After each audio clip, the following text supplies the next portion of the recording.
मैं समय हूँ, रघुकुल रीत सदा चली आई, प्राण जाए पर वचन न जाए। महाराज दशरथ द्वारा कई को दिए गए वचन के कारण भरत को राजपाट और श्री राम को वनवास मिला। उसी दुख में महाराज दशरथ ने पुत्र वियोग में अपने प्राण त्याग दिए। किंतु जब भरत को ये बात पता चली तब भरत ने क्या किया, आइए जानते हैं।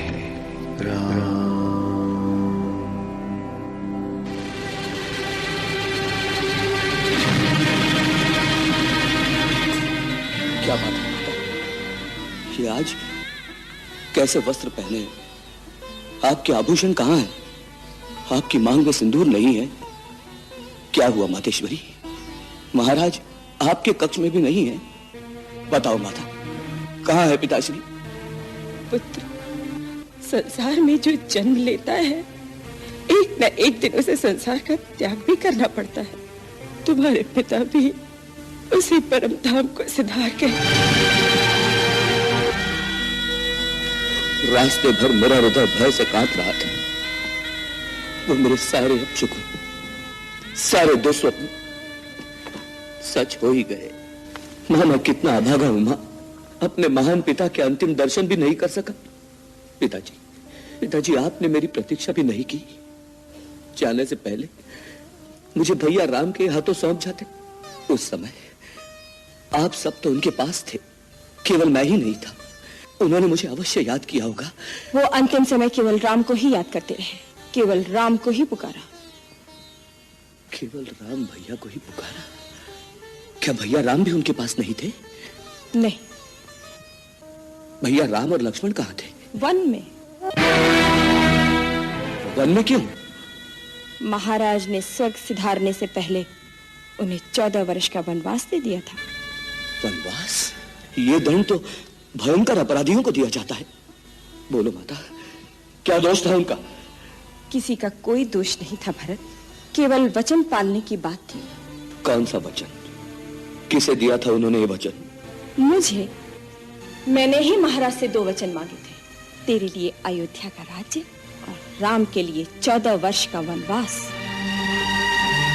राम के साथ सीता और लक्ष्मण बिना किसी आपत्ति के वन चले गए। सारा काम बड़ी सुगमता से हो गया था। मेरी तरफ ऐसे क्यों देख रहे हो? मैंने जो कुछ भी किया है तुम्हारे भले के लिए ही तो किया है। तूने मेरा भला नहीं किया है, तूने मेरा सर्वनाश कर दिया। अरे पापिनी, कुलनाशिनी, इससे अच्छा तो यह होता कि जिस दिन मेरा जन्म हुआ उसी दिन अपने हाथों से मेरा गला घोटकर मुझे मार देती, जिससे आज मैं अपयश की मौत तो न मरता। आज के बाद तू मेरी माता नहीं। मुझे जन्म जन्मांतर तक नरक में रहना स्वीकार है, लेकिन तुझे अपनी माता कहना स्वीकार नहीं।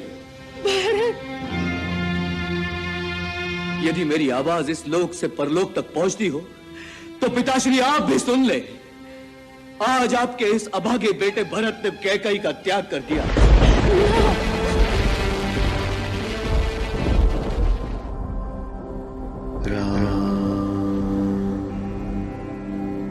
रचयिता की इस सृष्टि में ऐसा पहली बार हुआ जहां किसी पुत्र ने अपनी माता का त्याग किया।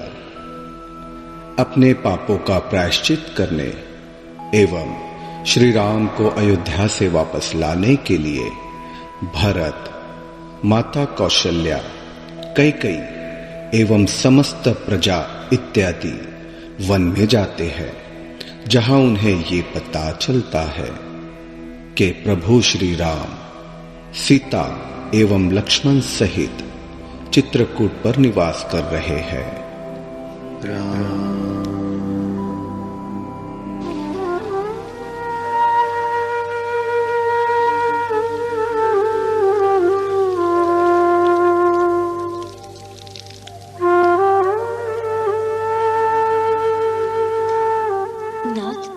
आज मैंने एक बहुत विचित्र सा स्वप्न देखा है। क्या सीते? मैंने देखा जैसे भरत जी समाज सहित यहाँ आए थे। सबके मुख मलिन और मन दुखी लग रहे थे। यह स्वप्न तो शुभ नहीं दिखाई देता। मुझे भरत की चिंता है। भैया, भैया, भैया, भैया! क्या हुआ लक्ष्मण? आ गया, अपने साथ सेना भी लाया। शस्त्र उठाने का समय आ गया है। आज मैं उसे जीता नहीं छोड़ूंगा। क्या बात है लक्ष्मण? कौन आ गया?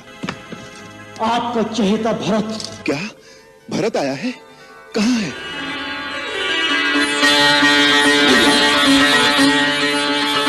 भैया, भैया मैं आपकी शरण में आ गया हूँ। भैया आपकी शरण में आ गया हूँ। भरत, मेरे भाई।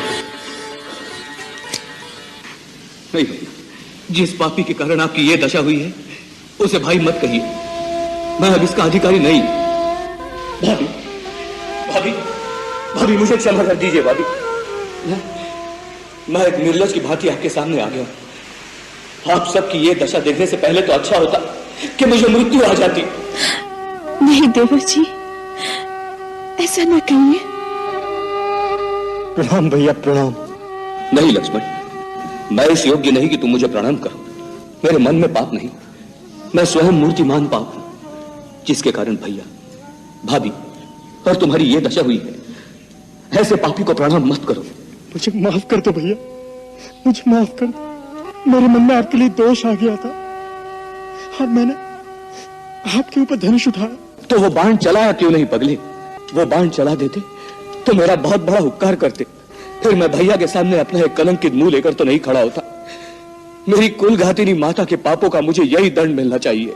भरत, माता के लिए ऐसे अपशब्द कहना पाप है। तुम तो धर्म के अवतार हो। मेरी कैकेयी माता के लिए मैं तुमसे ऐसे शब्दों की अपेक्षा नहीं करता। भैया, इस परिस्थिति में मेरी बुद्धि मारी गई है। मेरे सब दोष क्षमा कर दो। मैं अपने पापों का प्रायश्चित करने ही तो आपकी शरण में आया हूं। धीरज से काम लो भरत। तुम अयोध्या छोड़कर वन में क्यों आ गए? पिताश्री, माताएं सब कुशल से है ना? क्या हुआ भरत? तुम चुप क्यों हो गए? बोलो भरत। भैया, बोलो भरत। पिताश्री। कहो भरत, पिताश्री कैसे हैं? मेरे हृदय में संशय उठ रहे हैं। भैया, आपका संशय सत्य है। भैया, पिताश्री हम सबको छोड़कर परलोक सिधार गए।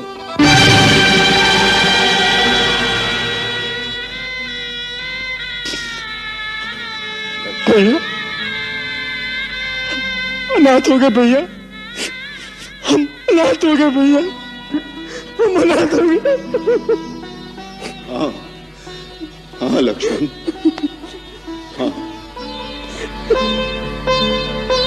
धीरज से काम लो। माताएं भी हमारे साथ आए हैं। माताएं आई हैं? हाँ। कहाँ हैं? हम उन्हें नदी किनारे छोड़कर शीघ्रता से आए हैं। वो धीरे धीरे आते ही होंगे। धीरे धीरे? लक्ष्मण, सीते, माता, माताएं आई हैं।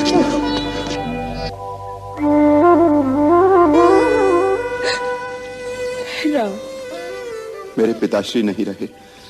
अब मुझे आप ही की ममता का सहारा है। मुझे क्षमा कर दो। इन सारे दुखों की जड़ मैं हूँ। नहीं माता, इसका कारण है काल, धर्म और विधाता। इसमें आपका कोई दोष नहीं। राम, हम अनाथ हो गए। राम, हम अनाथ हो गए। नहीं माँ, आपके तो 4-4 पुत्र हैं।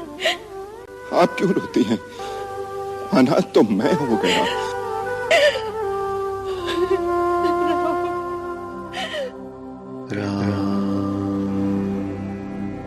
पिता की मृत्यु के बाद अपने पिता की अस्थियों को विसर्जित करने के उपरांत भरत ने लक्ष्मण द्वारा श्री राम को अयोध्या चलने के लिए मनाने भेजा।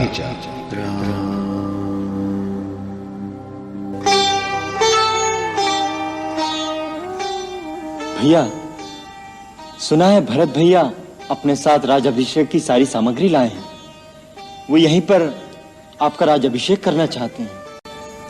अच्छा, परंतु भरत को ऐसी नीति विरुद्ध बात नहीं सोचनी चाहिए। इसमें नीति विरुद्ध क्या है भैया? देखो लक्ष्मण, पिताश्री के वचन का पालन करना जितना मेरा धर्म है उतना ही भरत का भी है। समस्त ऋषिगण, अयोध्या राज्य के माननीय मंत्रीगण और प्रजाजन, मैं आप सबके सामने इस सभा में खड़ा होकर घोषणा करता हूं कि अयोध्या के जिस राज्य के असली उत्तराधिकारी श्री राम है, परंतु ऐसे अधर्म के पथ पर चलना मैं सर्वथा अनुचित मानता हूं, क्योंकि राज का अधिकारी सर्वदा ज्येष्ठ पुत्र ही होता है। अयोध्या के राज सिंहासन को ग्रहण करके मुझे और मेरी कलंकिनी माता को अपने पापों का प्रायश्चित्त करने में सहायता कीजिए। तात, तुम अपने हृदय में व्यर्थ ग्लानि कर रहे हो।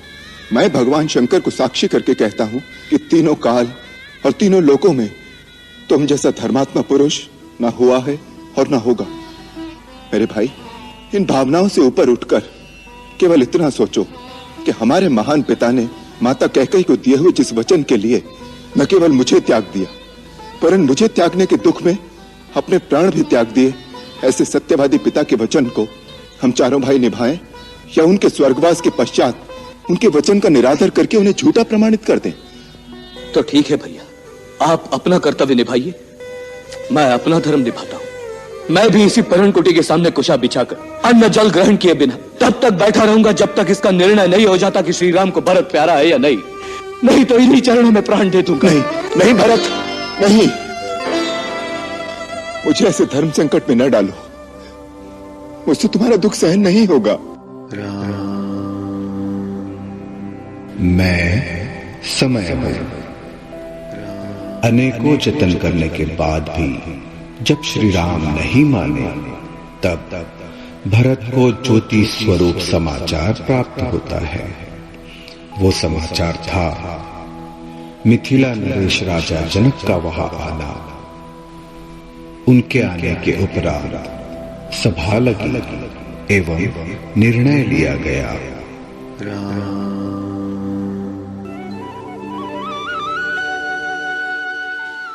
नाथ, हमारे लिए अब पिताश्री के स्थान पर आप ही हैं। आप धर्म के पूर्ण ज्ञाता हैं। मुझे अपना सेवक समझकर आप जो आज्ञा देंगे मैं उसे पूरा करूंगा। हे धर्म पिता, अब मैं आपके भरोसे पर हूं। आप एक पिता की भांति मुझे अधर्म से बचाएंगे, इसीलिए निष्पक्ष भाव से आप मेरे हृदय के प्रेम को जानकर मेरा न्याय करेंगे। एक ओर धर्म और मर्यादा की सीमा है तो दूसरी ओर प्यार और ममता की परिसीमा। परंतु इस परिस्थिति में अपना कर्तव्य समझकर मैं भगवान शंकर के चरणों में प्रणाम करता हूं। वो जैसा उचित समझें वैसी मुझे प्रेरणा दें। हे राम, अपने धर्म पर तुम्हारी दृढ़ता देखकर इस समय देवता भी तुम्हारी वंदना कर रहे हैं। धर्म ही सबसे बड़ी शक्ति है जिसके सहारे ये धरती स्थिर है। परंतु प्रेम ही एक ऐसी दिव्य निधि है जिस पर किसी धन का बंधन नहीं। प्रेम अपनी पराकाष्ठा में जब अनन्य भक्ति का रूप धारण कर लेता है तो स्वयं भगवान भी सृष्टि के सारे नियम तोड़कर भक्त के आगे हाथ बांधकर खड़े रह जाते हैं। इसलिए इस समय भरत का पल्ला भारी है। परंतु याद रखना, प्रेम का भी एक विधान है, उसके भी कुछ नियम है। प्रेम की असली शक्ति उसके निस्वार्थ होने में है। यदि तुम सच्चे भक्त हो तो श्री राम के चरणों में बैठकर उन्हीं से पूछो कि उनकी प्रसन्नता किसमें है, और वो जो कहें वही कार्य प्रेम की पूजा समझकर करो। महाराज, आपने मेरी आंखों से स्वार्थ के सब पर्दे हटा दिए। अब तक मैं केवल अपने कर्तव्य, अपनी कीर्ति की बात सोचता था और उसे प्रेम समझता था। भैया, आज्ञा दो, मुझे क्या करना है? जीतने वाले नीचे नहीं बैठते भरत। मेरे भाई, आज राम तुम्हारे प्रेम के सामने हार गया। जो राज्य तुम मुझे देने आए हो मैं उसे स्वीकार करता हूं, परंतु पिताश्री का वचन भी झूठा न हो, इसलिए मेरी तुमसे एक प्रार्थना है। 14 वर्ष तक मेरे स्थान पर तुम उस राज्यभार को संभालो और 14 वर्ष बाद आकर मैं अपना राज्य तुमसे ले लूंगा। बड़े निर्मोही हो भैया, प्रेम का कोई मोल नहीं यहाँ का। प्रेम किया है तो बिन मोल बिक जाओ। अच्छा, तो बिक जाता हूं, परंतु एक बात याद रखना भैया, 14 वर्ष के बाद यदि आपने आने में एक दिन की भी देरी की तो इन चरणों की कसम खाकर कहता हूं, आप अपने भरत की चिता जलती देखेंगे। नहीं भरत नहीं। भैया, मैं तुझे वचन देता हूं, मेरे आने में एक दिन की भी देरी नहीं होगी। भैया, कुछ मांगू तो दोगे? पगले, तू मेरे प्राण मांग ले तो इसी क्षण दे दूंगा। बोल, क्या चाहिए तुझे? मुझे अपनी चरण पादुका दे दो। चरण पादुका? हाँ भैया, आपका राज्य तो आपके इस सेवक के पास आपकी धरोहर के रूप में होगा। जब आप नहीं होंगे तो सिंहासन पर कौन बैठेगा? मैं आपकी पादुकाओं को आपका राज चिन्ह बनाकर सिंहासन पर रख दूंगा और नित्य प्रति उनका आशीर्वाद लेकर ही आपका राज कार्य करूंगा। लक्ष्मण, भैया, एक बार अपने चरण इन पर रख दीजिए। प्रभु कर कृपा पावरी दीनी, सादर भरत शीश धरी लीनी।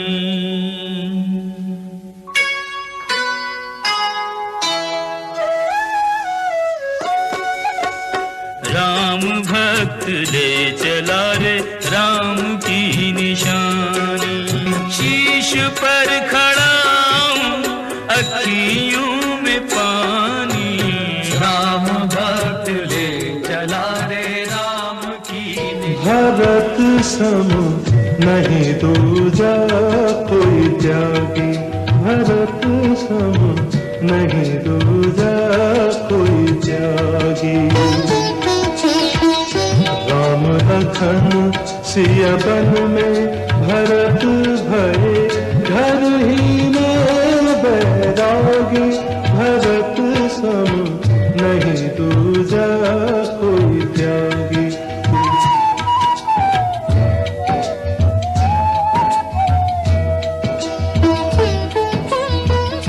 भूषण बसन भोग सुख भूरी, मन तन बचन तजे